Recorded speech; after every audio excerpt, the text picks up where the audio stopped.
To convene, to bring people together, to talk about important issues. And as we were organizing this year's conference, we thought that it'd be most appropriate, given the subject of landowners and stewardship and working with farmers and operators, that we ended the day with some panels that would focus on that. And so this is the landowner panel, and we have 4 landowners. You can see their names, and you see their bio information in your packet.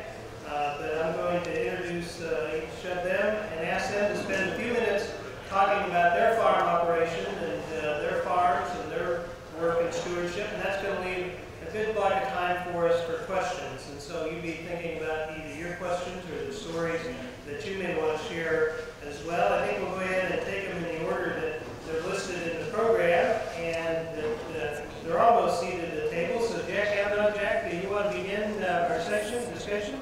Okay, we'll start off. And let's see if your mic's working. Well, I think so. Like it. Great. Okay, we have some cues here and what they would like to have us cover. And Neil, if I get off too far, while you can just pass that down. no problem. I didn't see it either, so I'm not sure what you're talking about. But go ahead. To start with, describe our farm property, not to be too specific, but we have several farms scattered along a line on either side of the line from just south of Fort Dodge down through Osceola into Decatur County. So we have ground that ranges all the way in CSR2 value from high 80s to down to below 50. So some of the things that have been talked about here today really apply to us in terms of VRT application and so on. The type of leasing arrangements we use are varied. We have 3 of them.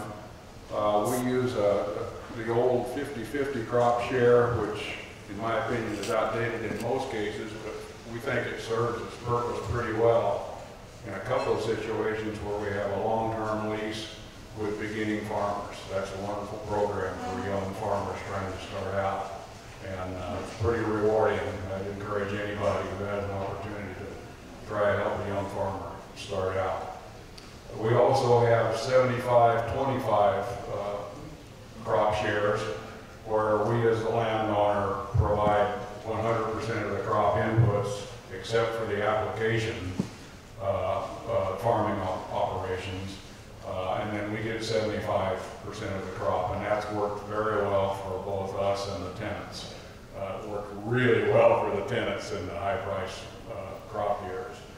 And then we have some where we have cash rent, but a flex cash rent, and it's quite different than what Mark, for all of those you heard Mark again, I don't see Mark, explaining their operation. We use a different rent, and it's based on the integrity, which I'll come back to, of the farmer. And at the end of the crop year, he goes through his numbers, and he verifies all of them. We have 3 different people we work on this with. We trust them completely to give us the right numbers, but they're verifiable by the elevator and receipts if we would choose to check them.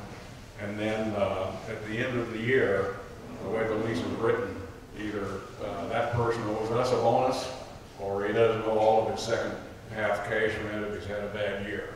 I think if we should get a bonus in the good years, they should get a break in the bad years, and it's really worked well for a win-win situation with the tenants.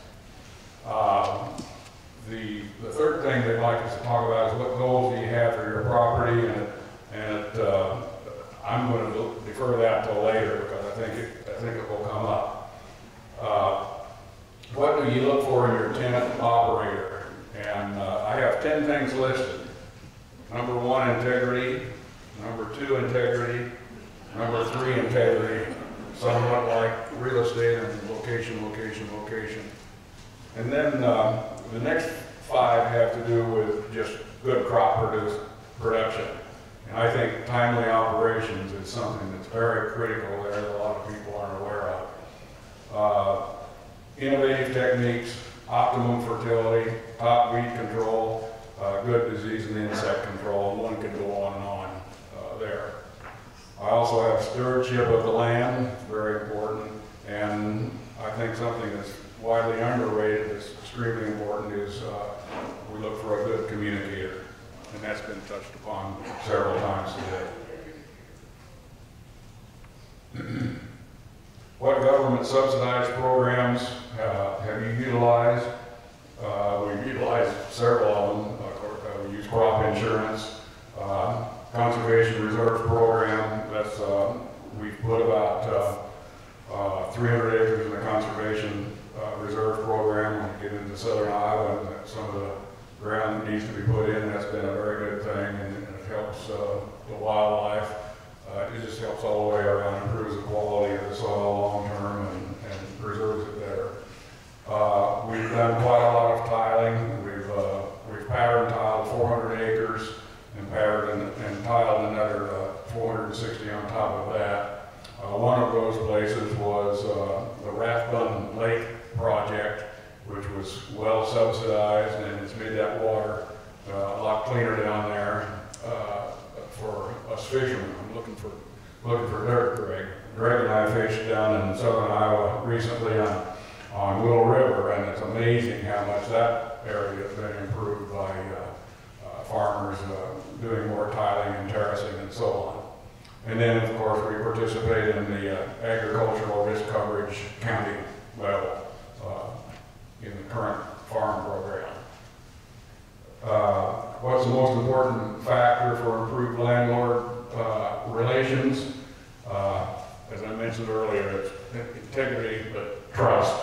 You have to have someone you can trust both ways. You have to trust them, they have to trust you, and then I'm going to also add the communication. What improvements have we made? I just described the tiling that we've done. We've added a number of terraces and a number of waterways. We've torn out, I don't know how many fence rows, several miles of fence rows with trees in them, and that's been an improvement. We've ruined a few people's cash crop farming up in northern Iowa with some of the weeds we've taken out. And is Mark, I'm losing Mark's last name. Yeah. See? There he is. Mark, that farm down by the gas plant south of Osceola that you sold me, you made a good deal for the owners on that. You did your job well. As I drove over it after we bought it, I found more ditches than I thought. We have 115 acres down there that has 46 tile intakes. The neighbors are very happy that the dirt's not washing down on them now. I think that pretty well covers the CRP and the tile and the terracing and so on. I think I'm going to pass on the rest of them because I know I'm about out of time and see how the questions come up. We'll load some time for questions. Thank you, Jack. And now we'll hear from Carole. Carole Reichardt. Yeah, hi, my name's Carole, and I am a fifth-generation Iowan. Was not raised on a farm, grew up in Des Moines, still live in Des Moines, haven't strayed very far. But like most landowners, I am a landowner with my sibling, my two sisters, my mother, and our husbands and our children. Most Iowans that own land or farmland have a story behind it, and I do as well. And my grandfather and father were in the limestone business, the calcium business, and the feed business originally. And so they acquired land around the state for different reasons for business, but they also were just passionate about rural Iowa. They were passionate about cattle, especially Herefords for some reason. I think they like the white heads, I don't know. But over the years, my dad had bought some property, and he did a great job managing them hands-on throughout his life. We had the luxury of being able to enjoy the farms. My sisters, our husbands, and our children going down camping, fishing, hiking, horseback riding, doing all the wonderful things that we treasure. They instilled a really strong conservation ethic in all of us. And when my father unexpectedly passed away 12 years ago, all of a sudden we were left with the management and responsibility to take care of these assets and the natural resources that they encompassed. So after my father passed away, my siblings all live here as well, so we all met regularly to discuss the management and all the different issues that surrounded them, tried to kind of figure out what our goals would be, what our philosophy might be, how we move forward, how we think about it moving forward. And so we decided we needed to come up with a mission statement. So I have to read it because I don't always remember it, but I know the core of it. But it is to restore, enhance, and protect the natural resources of our farms within a sustainable economic model. So it helps guide a lot of the decisions that we make, or all the decisions that we make. And we have a lot of discussions during the years after, and continue to have when we get together. We talk about soil conservation, soil health, water quality, grass species diversification, how can we do better renovation on our pasture ground, and also how can we be as organic as possible considering the human health and wildlife implications that come along with that. We also understand and put in there the sound economic practices and viability for the farms, so we can continue to maintain them in the way we want them to, and also bring in revenue to the rest of the family. So about 8 years ago, my siblings decided to crown me as Farm Girl. I'm always called Farm Girl. And I think it was partially because they were really busy and they knew that I had a passion for natural resources and conservation and land stewardship. I've been fortunate enough to be on the board of the Iowa Natural Heritage Foundation for over 20 years, and with Neil and others in this room, and it has been one of my life's biggest privileges. I've learned a lot through that experience. I've been able to meet a lot of amazing landowners across the state that have worked really hard to protect their land and enhance their natural resources as well. So it helps inspire me every day. It's helped give me the courage when I don't know which step to take next on which farm. It was a little overwhelming having these farms because they're all different. We have actually 8 farms, but 7 that I see regularly. One that's I've seen twice. That's a tiny little thing down by Fairfield, Iowa. But some are up in north central Iowa. We have 2 crop farms up there in Saragordo County, and we have a row crop farm in Ankeny, and one in that we are transitioning currently out of row crop into pollinator, prairie, an organic aronia operation just south of Des Moines. And then we have 3 farms that are in the southern part of our inventory, I guess. So we have 3 farms, one in Osceola, one in Decatur County, and then one in Mercer, Missouri, which is just across the border in northern Missouri. They all still have active limestone quarries on them, so that's a little bit different dynamic to get your head around. Some of the pasture ground has also been reclaimed quarry, and there is some crop ground on that as well. But primarily those 3 farms are cattle operations. There's about 2,000 acres combined down there. So as I was trying to move forward with management and figuring out the future too, I suggested to my family that we hire People's Farm Management Company, and my 2 farm managers are back standing against the wall back there, Molly and Kyle, and they've been amazing to work with. They have helped us work with our tenants to find common ground and address the goals that we have set related to both productivity and preservation on our farms, and we continue to value their assistance a lot.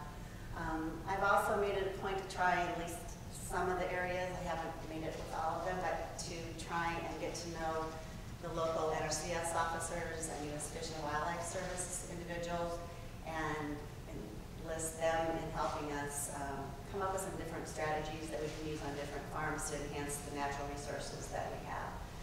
I also, a couple years ago, hired a short-term project-based consultant by the name of Ron Dutch with Solutions in the Land out of Illinois. And he does a whole systems farm approach. I'm always one that likes to brainstorm and think outside the box and utilize as many resources as I can find, and had run across Ron, and so we kind of did a deep dive into our Osceola cattle operation to try and enhance the natural resources there, and so that's been helpful as well.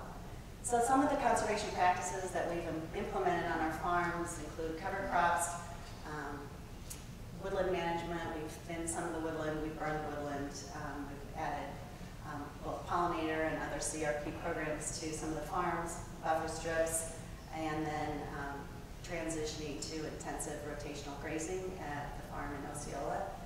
We've also came up with a creative dam erosion issue pilot program in combination with the NRCS office.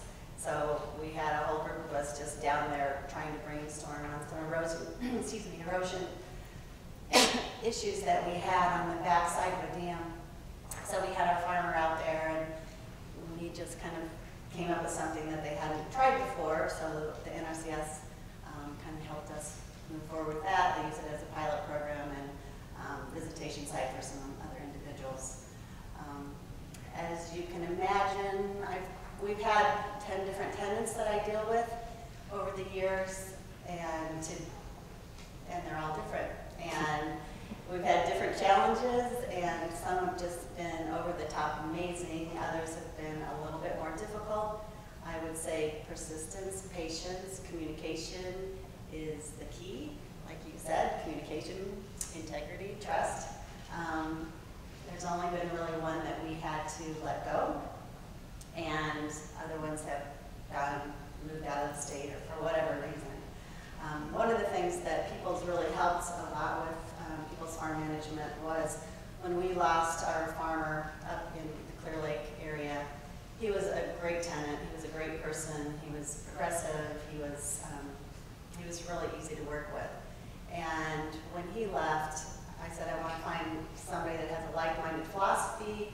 I want conservation practices as much as we can push. I want to push them beyond maybe what their comfort level is, and how do we find that person? So Molly helped me put together an RFP, a request for proposal, that went out, and we have found, and I actually for the first time met him. He's been there for a year and a half, but I met him earlier this week for the first time.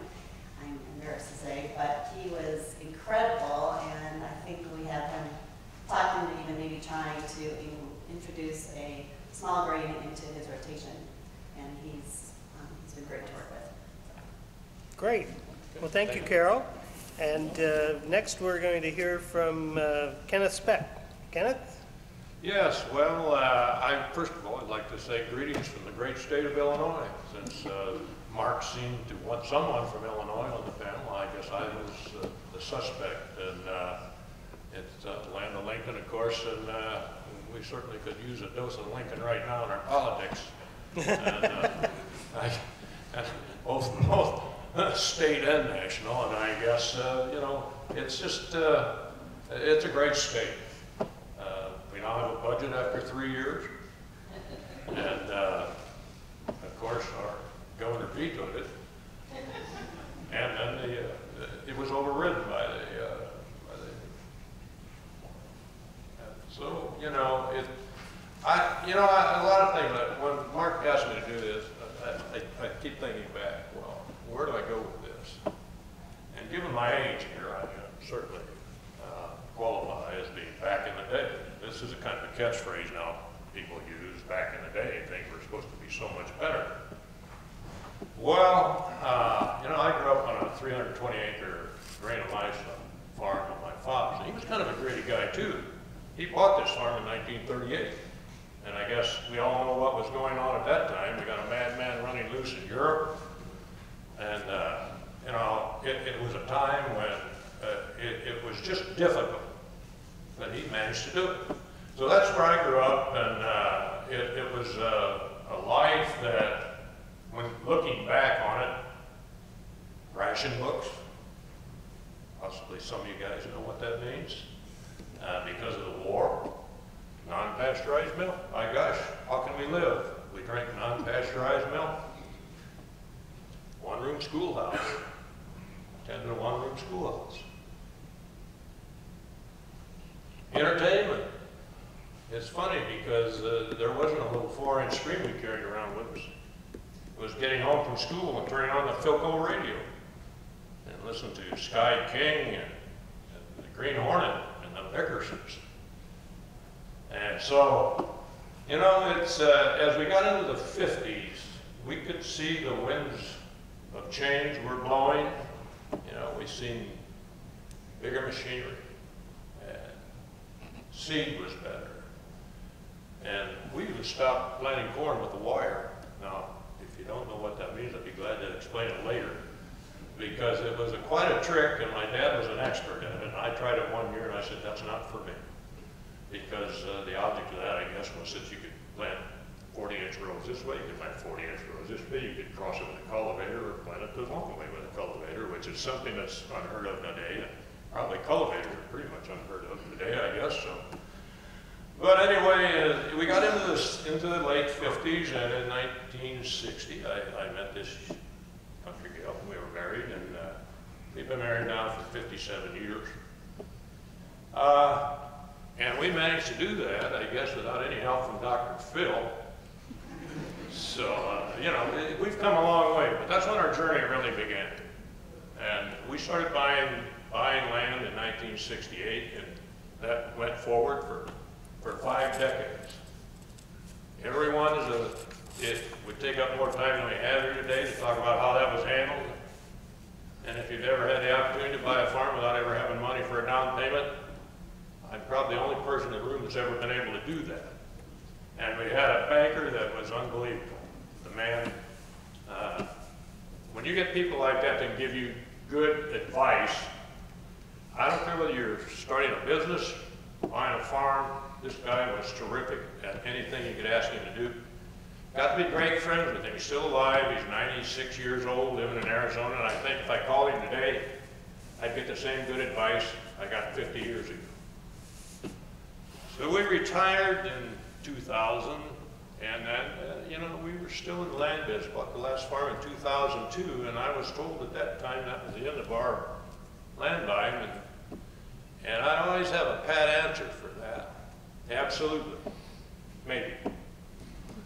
And we never know when the next piece of ground is going to come up that might be interesting. So, but anyway, we went along for a few years. Of course, we moved out of state, and when you're 1,000, 1,200 miles away from your farm, it becomes rather difficult because we've seen technology just explode in the early 2000s on through the present day, whether it's machinery or the technology that we've sat here all day and looked at some of this technology that's been applied, and it's just unbelievable. And my only hope that I can live another 50 years and just see the next round of what technology is going to bring into this occupation. I think it's just, we probably can't even imagine what it might be. So I guess in 2000, we decided we needed help.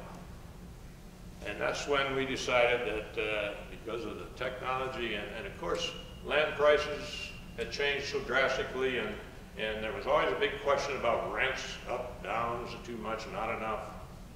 And so that's when we partnered with Farmland Stewardship Solutions and with Mark Gannon and Greg Townsend and Andy Mullen, and we got together and they worked out a lease agreement that we have yet today that seems to be working not only for us, because it's got to work for everybody, but also for those that are operators. Now, we've had the same operators on our farms for 17 years now. And we treat these people like family because, you know, it's important, just as the other speakers have said, that you have to trust the people you're dealing with. I guess there's one big advantage I probably had that maybe, say an investor buying a farm may not have. I farmed this ground. When they call me up and say, you know, we got a tile broke over here, and I know exactly where that tile is. So that's what makes our working relationship so much better than just being an outsider renting out a farm. And I think that's important, and trust is a big thing in this business.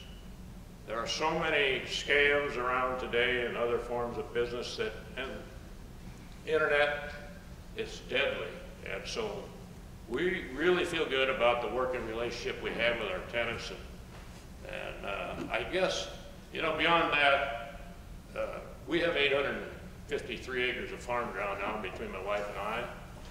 And it's provided us with a good retirement. And we can, you know, hopefully look forward to that. We'll continue. And what are we trying to do with this land? Well, we want to preserve it, of course. And for our family, our children, we have a son and a daughter, and 6 grandchildren, 3 great-grandchildren. None of them are on the farm, but they're interested at least, and we hope that they can continue this. I guess when they have that opportunity to own this land, then it will be up to them to decide. But we are trying to preserve this land. It's a kind of a thing about, you know, you can have your name on a title on land. I don't care whether you've got 1,000 acres or 5 acres. You really don't own it. We're only here to preserve it for the generations to come. And I think if we keep that in mind, we get a little better perspective on what this farming business is about. Because if we don't protect it, no one will. And we hope that we can pass it on and still have it preserved for future generations. So I guess that's about all I have to say. Well, that's plenty. And we'll have the opportunity for you to have some questions too. Thank you, Charles. And next we'll go with Inez Smith. Hi, all. I come from a much smaller farming operation than my cohorts here. I was born to the farm. I grew up on the farm. It's in northern Iowa in Kossuth County, 9 miles south of the Minnesota border, north of Algona. I went to church at Lakota, went to school at Ledyard, graduated out of a class of 12, 3 boys. So it's a small community, small farm, small things, but big in our hearts.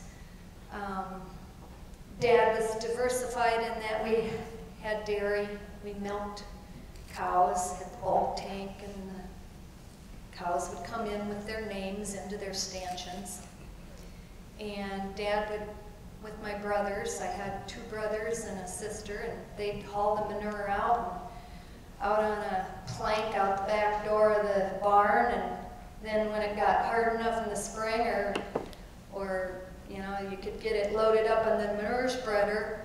It's kind of fun to see the charts where it's really fertile around those areas where Dad would haul the manure. We had chickens and geese and sheep and just the regular little farm.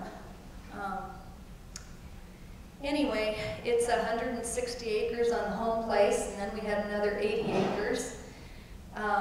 It's a land grant farm.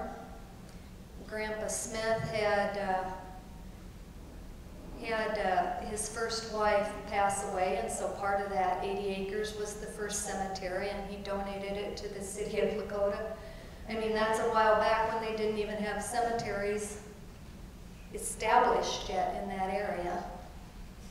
And you go out and you walk the fields, you're either baling hay, or you're picking up rocks, or you're walking the beans. So that farm has become dear to me, and like he just said, you know every inch of that farm. You've walked it. I took lunch out to Dad. I walked across the plowed fields. And in 1963, I was about 8 years old. My aunt passed away, and not being a grandparent, she was, had been married but no children. And she willed that farm to Dad because we had been renting it. And the relief that came over Mom and Dad when they found out that they got the farm was huge. I still remember it. Anyway, the love of that land, even though it's little. But anyway, the things change. 1998, lost both mom and dad, and I had to learn how to take care of that farm.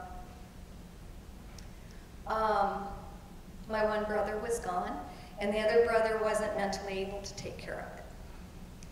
So Dad had said keep the renter.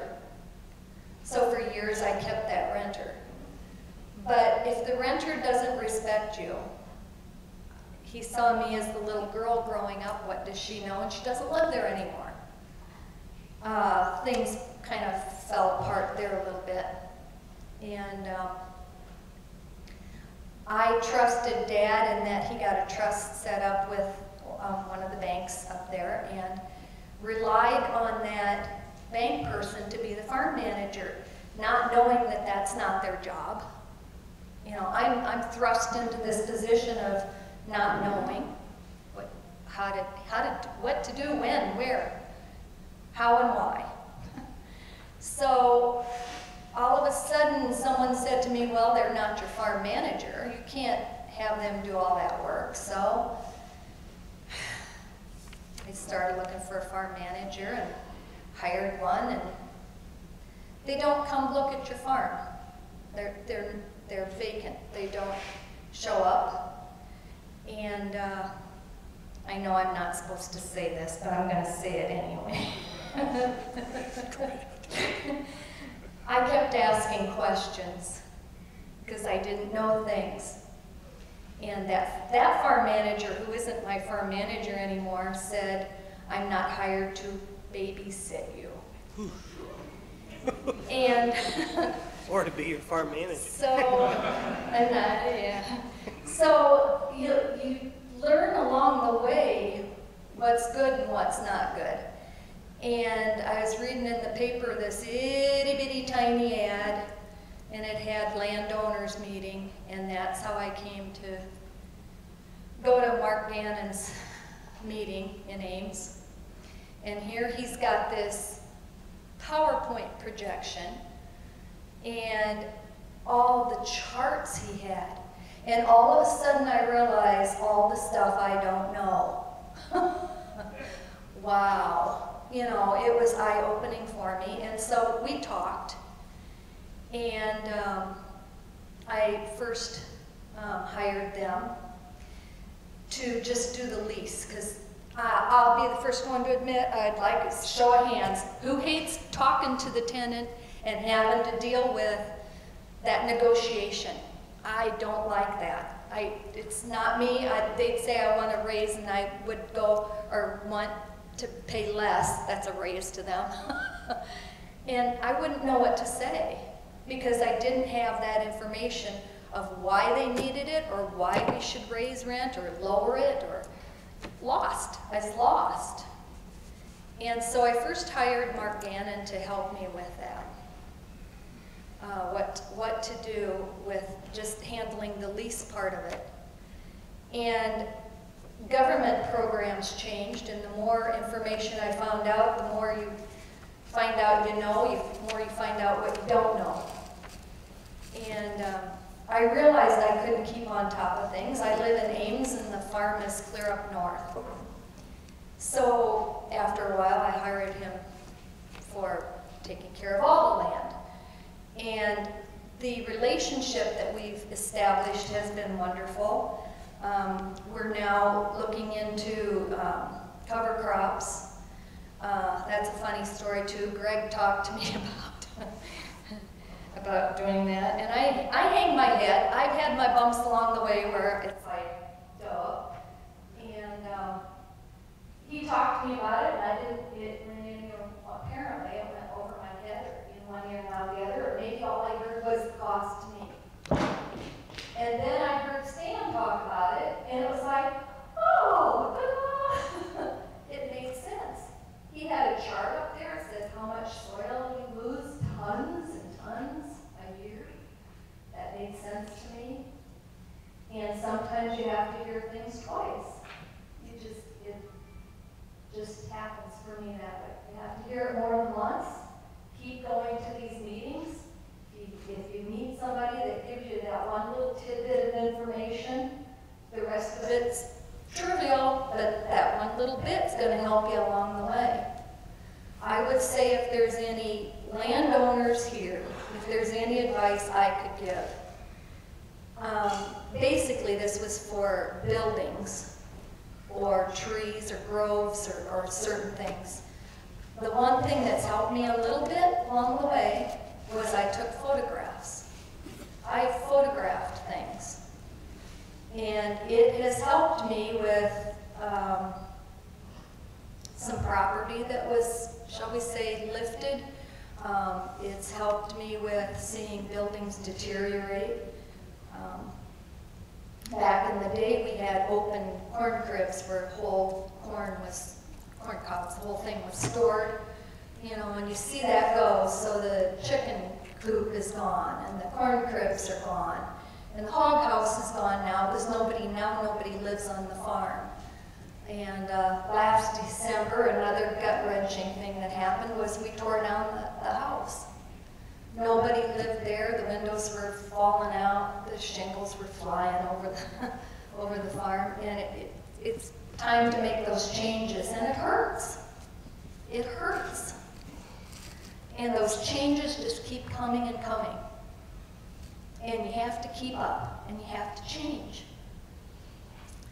And I remember the first time I saw those tractors with the caterpillar wheels. I'm like, what are they doing now? Dad had a corn picker with the heat houser on it, and he'd come in late at night with corn, just eyes pussy, cold as all get out, breathing in that dust. And what they have now is so much better for them. And how many times I thought to myself, if Dad could see this. You know, I went to a milking barn where the cows walk in because they want to eat, and this laser scans them, and they get milked. Nobody's there. And so I guess I'm just saying, the farm is in our hearts, but we have to change too and keep up with things. Well, thank you, Inez. And I think that certainly the stories of all four of our panelists both help us think about the family connections they have to the land and our history and our heritage and the significance of the decisions we make going forward. And so we've got about 20 minutes for questions. And if Matt's in the room or anybody wants to help, we'll circulate a microphone or two. And see if we can get a little smoky fire up here. Who's got the first question? Hey, all right out here. There you go. First presenter, you mentioned that sharecrop, 50-50 sharecrop is outdated. 50-50 sharecrop outdated. Can you expand on that? I think it's on. There you go. Oh, it's a different one. It's on? Yep. Okay. The question was about my comment about it being outdated, but what was the question specifically? Why you said that? Why we said that? Well, because it is. Not too many people are using that anymore, or they're using something modified version. Ken talked about cultivating. One of the things is, you know, a farmer used to have to cultivate 3 times, and that was a pretty good cost to him. One of the modifications of a 50-50 crop share is not really 50-50, but 50-50 with the exception that the farmer buys the herbicide, and that's $30 an acre. It's really not quite as fair a deal as it used to be, but in my case, when you get the tax break in the state of Iowa, not federal, but in the state of Iowa, why that evens it out. So it makes it a good deal for both, in my opinion, for both the farmer and the landowner. I hope I've been able to avoid using the word tenant here today.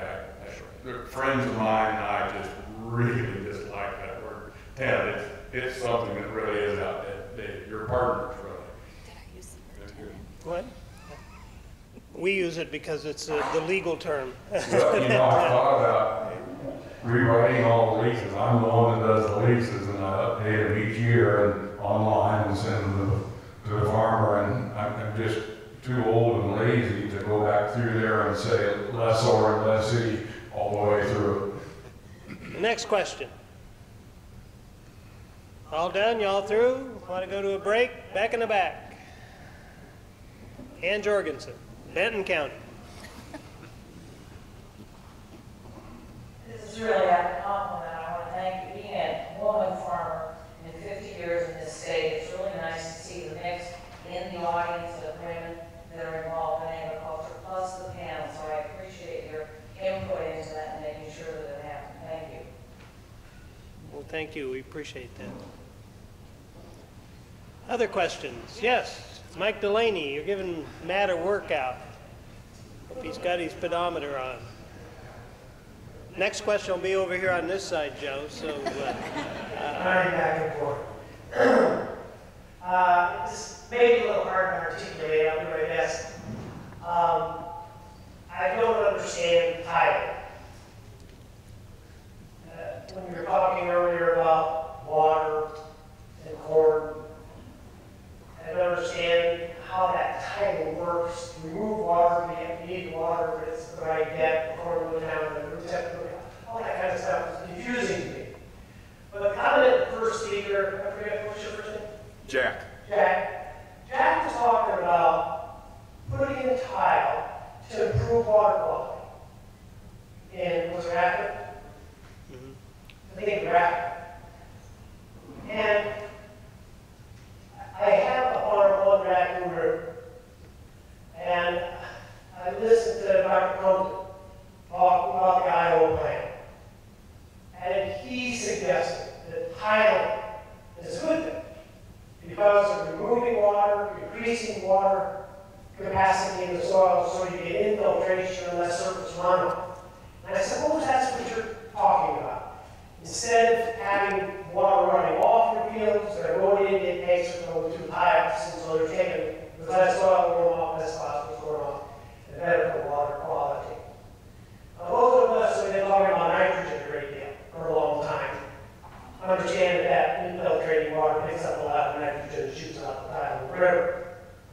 So nitrogen is here from phosphorus. To the large extent, phosphorus moves with the soil on the surface of the water. It struck me, it's complicated, sorry, but it struck me again, looking at the display out here, and that water refuses to go through that compacted Iowa State farm soil out here on the display. And that water goes shooting right through the prairie plug that you got out there in that tube. It strikes me that things have changed with regard to tiling because of the compaction.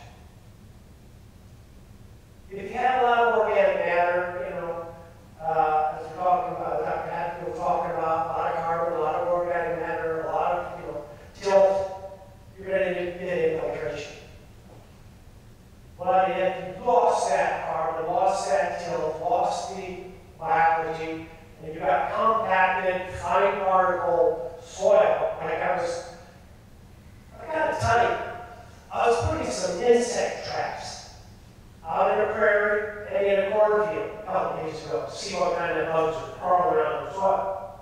And Keith Sutherland was going to take a look at that here at Drake University for me. I took a trowel out into a farm field in Greene County to dig a little hole for this insect trap. And I couldn't get that trowel into the soil.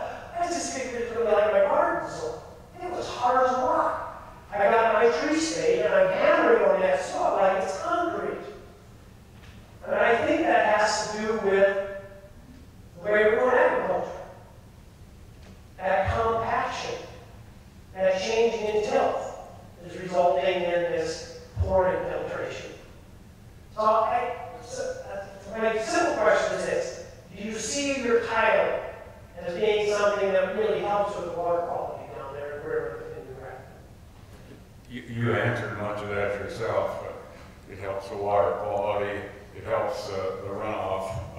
I can't recall hearing any number of tons of runoff per acre there is, but it's, somebody referred to it being huge, and it really is. And it affects our lakes, our streams, everything. Plus, just more erosion.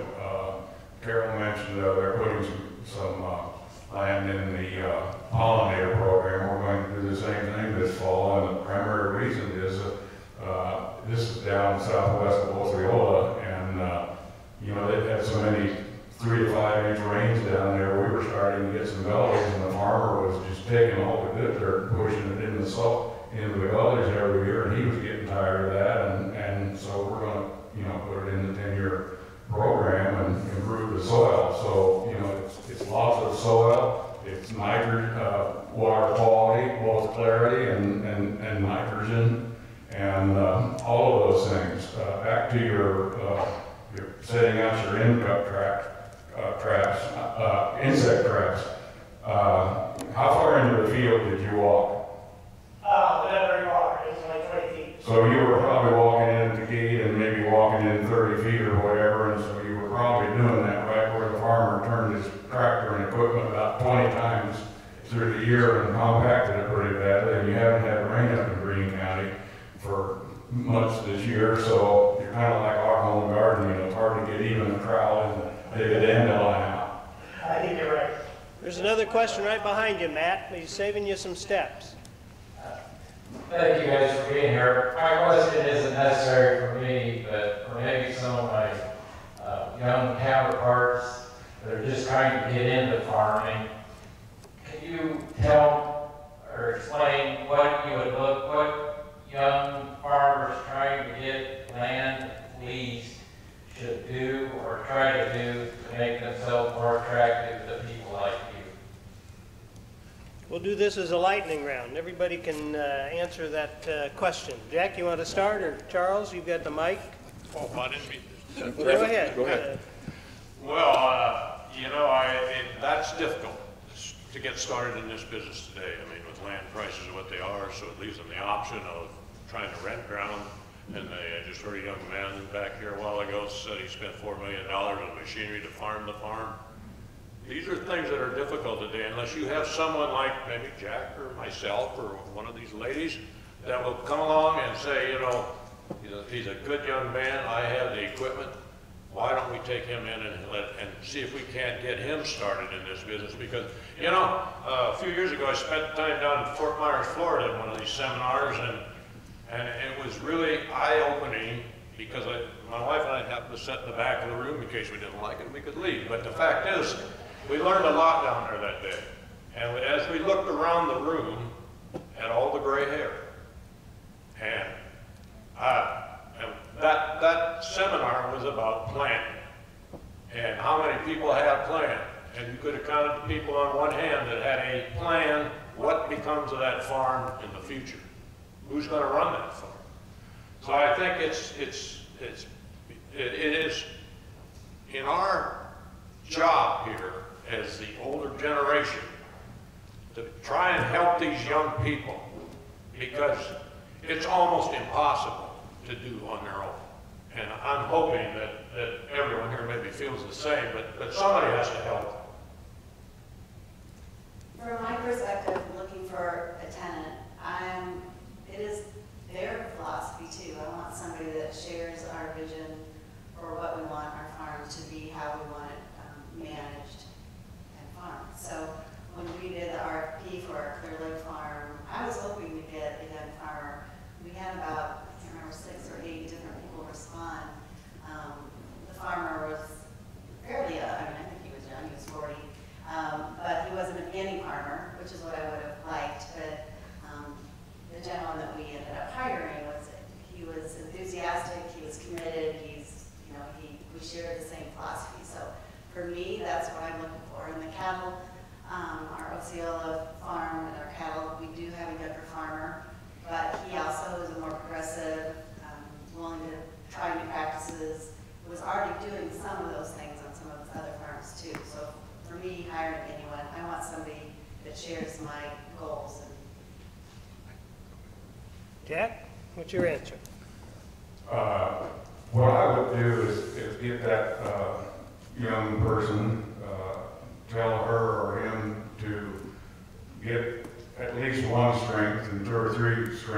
would be even better.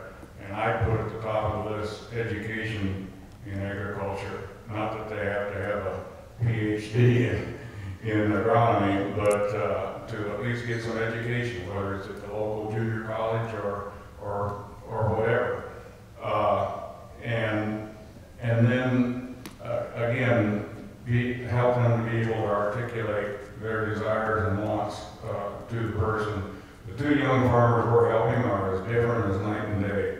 One of them couldn't have it better. He's a third generation farmer. He's a great kid. Excuse me, he's a great young man. He's 25 years old. And he's going to do well. The other farmer is more like I was. He's a town kid.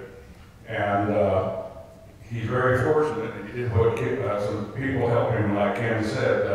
Two brothers who had sons but didn't want to farm took this young man in, and right now he's working a day job and farming on the weekends and learning from them, and it's working out really, really well for them. And Inez, we'll let you have the last word, because we'll take a break and move to our next panel after you're done, so they can make a shift. But tell us what you're looking for in a young farmer. Well, sometimes it's hard to get a young farmer. I know that the renter that we have right now has sons, and so I've seen them out working on the farm, and I know they're getting experience to take over when Dad's not there. Dad's name's on the lease, but I know that those boys are getting their experience and their backup and learning about farming from their dad. Would you encourage their dad to tell his sons to come meet you so that you could begin a conversation with them? Oh, I'd talk to anybody. Sure. Sure. Communication is great, and you have to have that communication going on. Well, let's thank our landowner panel for their